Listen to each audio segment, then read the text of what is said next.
Saya akan menjawab pertanyaan yang ketiga, yaitu bagaimana pandanganmu tentang wacana penerapan syariat Islam secara kafah di Indonesia dan ketidakharmonisan antara kelompok Islam baik yang moderat, puritan maupun liberal.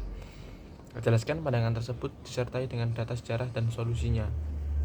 Jadi ini dari yang saya ketahui, mungkin penerapan ada beberapa kelompok yang ingin menerapkan syariat Islam secara kafah, dalam tanda kutip ingin menegakkan kekhalifahan di Indonesia. Itu berdasarkan tentang ketika saya pernah menemui orang tersebut, dia beralasan ini menerapkan dengan Al-Quran, yaitu Al-Baqarah ayat 208 yang akan saya bacakan. A'udzubillahi minasyaitonirrajim. Bismillahirrahmanirrahim.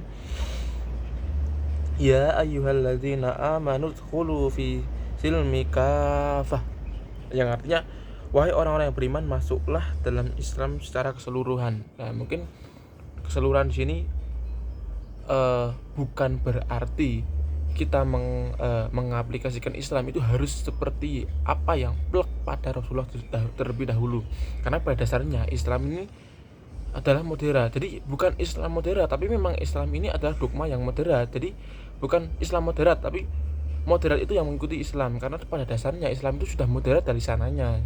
Jadi Islam itu sudah bisa menyesuaikan tentang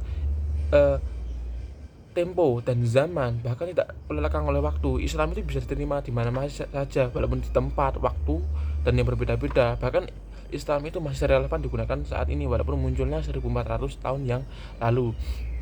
Nah, mungkin gini, kemudian penyebab ketidakharmonisan antara Islam yang moderat, puritan, dan Islam liberal itu tadi. Ya, seperti jawaban yang nomor 2 tadi.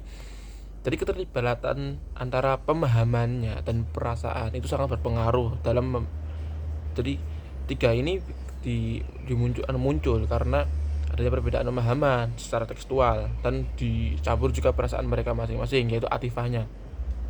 Jadi orang puritan itu beranggapan bahwa Islam yang benar itu adalah Islam yang seperti pada Rasulullah, kasarnya Rasulullah plak itu tadi.